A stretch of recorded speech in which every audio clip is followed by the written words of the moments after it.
You're watching True Crime Coverage with Angelo Renee. Don't forget to hit that like button, subscribe to my channel, and go ahead and hit that notification bell. Please share my content if you care. I appreciate you. Let's get started. Hey guys, today I'm going to continue my coverage of implicit racial bias in the police force and the murder of unarmed Black people by police. If you haven't watched part 1 of this video, please do so. The link for part 1 is in the description box below. Last week, I shared the tragic story of a Tatiana Jefferson. Today, I will cover the murders of India Kager, Casey Goodson Jr., and Patrick Warren Sr. On September 5th, 2015, India Kager and her boyfriend, Angelo Perry, drove from Maryland to a 7-Eleven in Virginia Beach. India, Angelo, and their 4-month-old child were in the car at 7-Eleven when SWAT officers swarmed their vehicle. Let's see what the surveillance video from 7-Eleven reveals.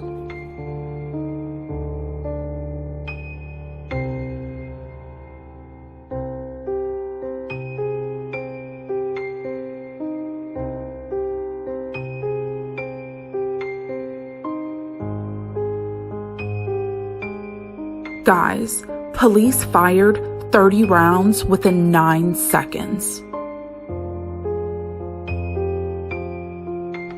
So guys, Angelo was a known violent criminal guilty of shootings, robbery, and homicide. Angelo was a person of interest in a homicide case. Now the officers believed that Angelo was going to commit a violent crime that night.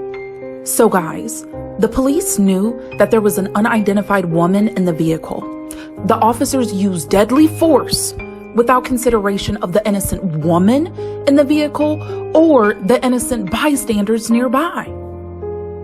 Let's see and hear what Virginia Beach Police Chief Jim Server told reporters concerning the deadly catastrophe. 22 years, there were a lot of different tactics involved in different situations, but at that moment in time, those officers did the right thing at the right moment, and I stand by them 100%. At that moment, when the officers commit, they're committing to what they believe is the right thing, and it is driven by the reaction of the other person, and everybody forgets that. Where's the accountability and the sympathy? An innocent mother and 4-month-old child were in the vehicle when 30 rounds were fired in 9 seconds. Kager's mother, Gina Best, a mortgage broker from Columbia, Maryland, had this to say regarding the tragic killing. Prior to today, I've made a decision. I had decided to keep my grief private and home. I want the world to know what a mother goes through when your child is stolen and executed for no reason. India Kager, my daughter, was 27 years old, sitting in a car at a 7-Eleven with my 4-month-old grandson Roman in the back seat. Virginia Beach Police SWAT, not a regular uniform team, the SWAT team ambushed my daughter's car, blocked her car. They fired 30 rounds. Who does that? How do you do that? You know, as a woman in a car. How do you do that? How do you have a conscience? How do you do this? Please help me. Please help me. So guys, what are your thoughts concerning the actions of the police, and how do you feel about Virginia Beach Police Chief Jim Server's response regarding his officers' actions? Virginia Beach Commonwealth's attorney Colin Stoll cleared the officers involved in the shooting deaths of Angelo Perry and India Kager of any wrongdoing. According to the Commonwealth's attorney, the officers did not violate the law and will not face criminal prosecution. So guys, a wrongful death lawsuit was filed by the family of India Kager. In August of 2018, jurors ruled against 2 out of the 4 officers, awarding $800,000 to India's family. India's family was seeking $30 million. Jurors also ruled in favor of the other 2 officers. So guys, what are your thoughts regarding Commonwealth's attorney Colin Stoll's decision clearing the officers of any wrongdoing and the amount of money awarded to India's family? So guys, now I'm going to cover the hapless demise of Casey Goodson Jr. On December 4th, 2020, a Franklin County Sheriff's Office deputy, Jason Meade, was in Columbus, Ohio, searching for violent offenders. Deputy Jason Meade was working for the U.S. Marshals Fugitive Task Force, looking for violent offenders at the time. Casey Goodson Jr., a 23-year-old black man who had no criminal background, was entering his home after returning from the dentist and Subway. Casey made a quick stop at Subway to get sandwiches for his 5-year-old brother and 72-year-old grandmother. Casey put his keys into his front door. Then he was shot 6 times, 5 times in the back, by Deputy Meade. Casey's bullet-ridden body fell into his kitchen. Let's see and hear what Casey's mother, Tamala Payne, has to say regarding the unnecessary loss of her son's life. Casey Goodson's mother, Tamala Payne, and the Goodson family attorney, Sean Walton. Thank you so much. Thanks, Don. I am so sorry for your loss, Tamala. Casey was shot and killed as he was walking into his own home. Tell me what you know about what happened to your son that day, please.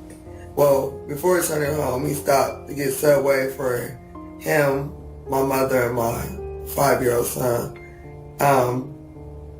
Upon returning home, Casey was entering the house.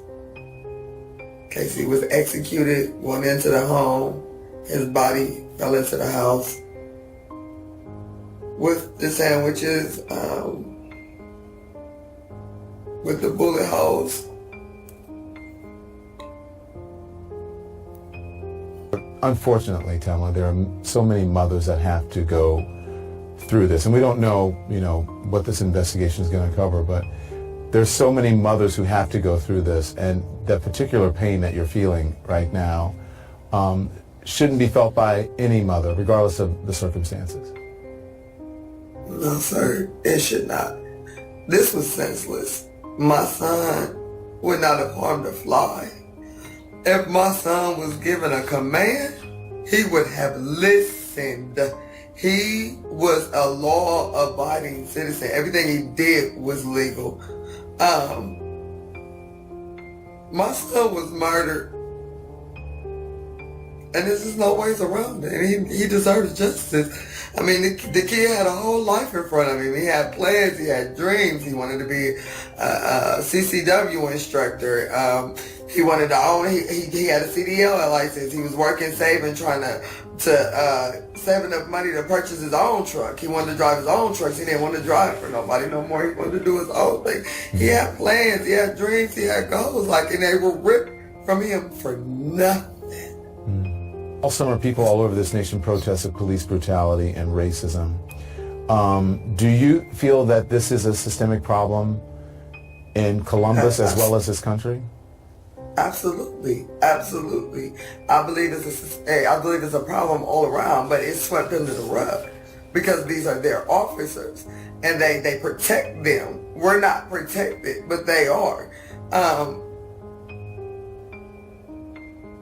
They're given a badge to serve and to protect us, but because of the color of our black man's skin, they're not protected. They become targets instead of somebody that they have to protect. I believe that I refuse to call him officer. I believe that this inhumane man that murdered my son was just looking for trouble. He didn't get his target. He didn't get what he was there for. He didn't find who he was looking for. Whatever his mission was, whatever he was there for, whatever brought him around those parts, it didn't complete his mission. He has a history of being a violent man, and I just feel like he was fired up, he was ready, and when whatever he was doing fell through, my son just happened to pull up and be in the wrong place at the wrong time, and became his target because he was a black man. Franklin County Prosecutor Gary Tack's office said that it will review the autopsy before making a final decision on whether to charge Meade. Deputy Meade remains on administrative leave from the sheriff's office. There's still no update as of 4/22, my last day making this video, regarding whether or not Meade will be charged with murder. So guys, now I'm going to cover the reckless and catastrophic killing of Patrick Warren Sr.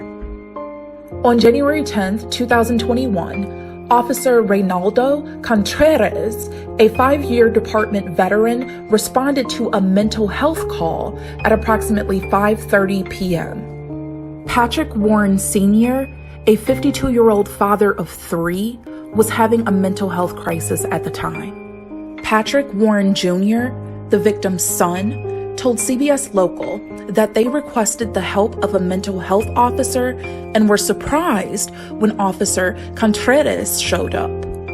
Patrick's family also said that they called for help the day before, and, as requested, a mental health professional arrived at their home. The mental health professional managed to calm Patrick down and took him to Advent Medical for treatment. The next day, Patrick returned home, but was still suffering from mental health issues. Let's see and hear the events that transpired on that fateful day. Doorbell camera video shows what happened Sunday before Officer Reynaldo Contreras shot Patrick Warren Sr., who was unarmed. Ring doorbell footage shows Officer Reynaldo Contreras knocking on Patrick Warren Sr.'s door, a surprise to his family, who had requested help from a mental health professional. They never told us that one wasn't available. They just sent out a Killeen police officer. Patrick Warren Jr. says Officer Contreras' demeanor towards his family was hostile, so the family asked him to leave. But moments later, he returned and knocked. Warren Sr. answered and stepped outside with his hands in the air. His son says he noticed a red dot shining on the door. The only reason we got up and walked to the door is because we saw an infrared beam from a taser on the door, which concerned us. We heard a pop.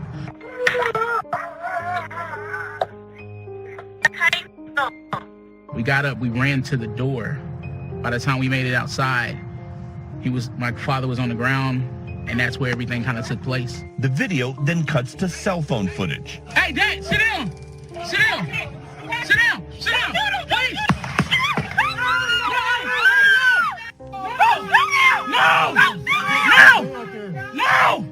No! I told you don't use a gun! I told you don't use a gun! I told you don't use a gun! The family stood and watched as Officer Contreras, a 5-year vet at the department, shot the husband and father of 3 in the chest. Warren was pronounced dead at the hospital. How quick was all that? Maybe 20 seconds. Lee Merritt represents Warren's family. If they didn't have a mental health professional readily available to go see Mr. Warren, should they have not sent that officer in your mind? No, if they couldn't send someone with the training to deal with the crisis that was actually occurring, then it would have been better for them to send no one at all. And Mr. Warren may be alive. That's right. Warren Jr. says his family is still processing their father's death, including his younger brother, who has Down syndrome. He was like, my father's in heaven, and I have to answer that question 1,000 times a day. And sometimes he just breaks down and he just wants to cry.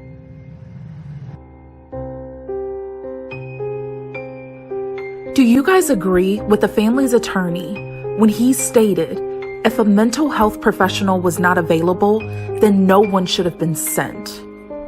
What do you guys think about Officer Contreras trying to enter the home again after he was sent away by the family due to his demeanor? What are your thoughts concerning implicit racial bias, and what can we as a society do to combat this epidemic?